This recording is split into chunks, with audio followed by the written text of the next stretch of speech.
Bakit hindi impound? Kaya sabihin mo. Kaya. Magandang umaga, sir.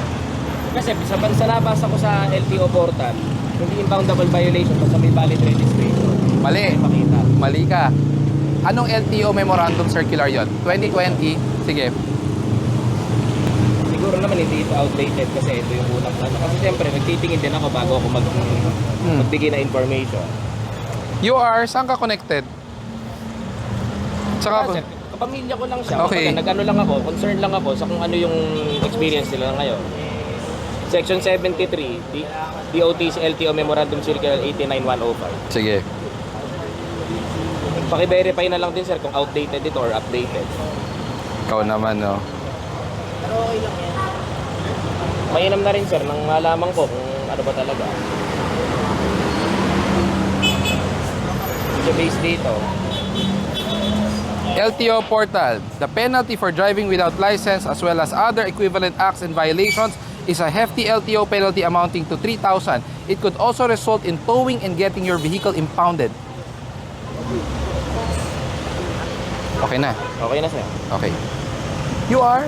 Ba't parang, boss, kayo ang may mali, pero bakit parang yung approach nyo parang mali rin kayo? Are you related to any government agency?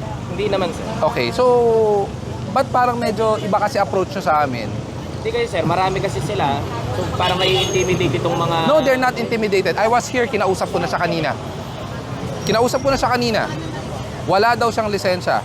Oo, sir. Wala nga sa lisensya. So, my question is, bilang kapatid, bakit mo pinapayagan ang kababata mong kapatid na magmaneho ng walang lisensya?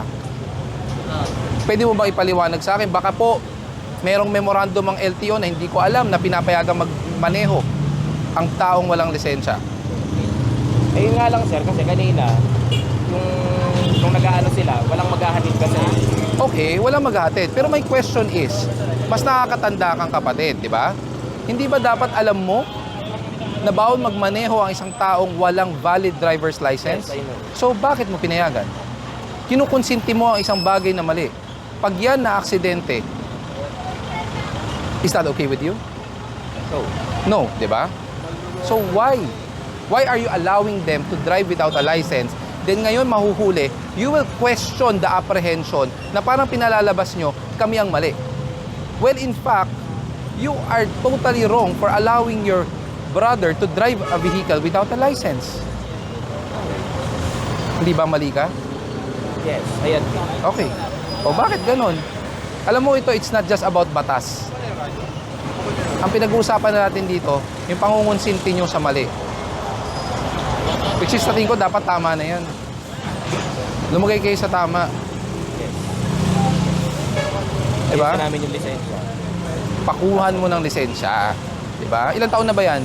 18. Oh, pwede na palang kumuha. Ba't di mo pa pinakunan? Kailangan pa ba ngayon ng ng authorization ng magulang?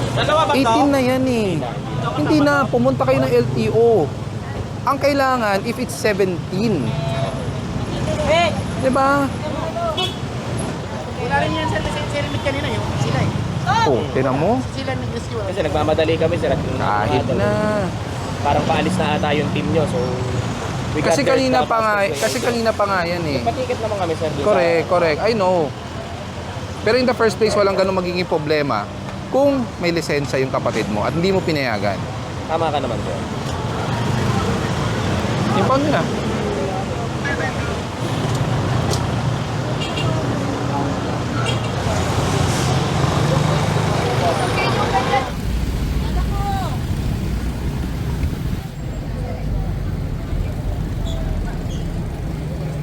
Mga magkano po kaya? Flat rate naman yan, 1,000. 1,000. Hindi nagbabago yan, ha? Mag-lisensya kasi kayo. Minsan, nakakuha na ako ngayon kasi Monday yung kaya pabalik ako sa opisina sa may isabi Oo. sa may Di ba sa susunod? pinaparin niya sa akin. Sa susunod, bitbitin nyo yung lisensya nyo lagi. Para sa inyo rin naman yan eh. Di ba? Gawa nila po sa Pero may ano yan ha, may ticket ka. May 1,000 yung towing fee. Tapos meron kang violation na driving without license. Pero yung kahit di mo i-settle mamaya, okay lang. Kahit sa susunod na, next week o kung kailan mo man gusto. Yung motor lang para mailabas mo na. Magkano po po sa driver? Ano ba yung driving? Ano ba tiniket sa'yo? Nasaan ba yung ticket niya? Wala po eh. Pa-check na lang kung sino tumiket. Makikita mo. Wala po. Benes, sino tumiket dito? Okay na tayo? Tara na.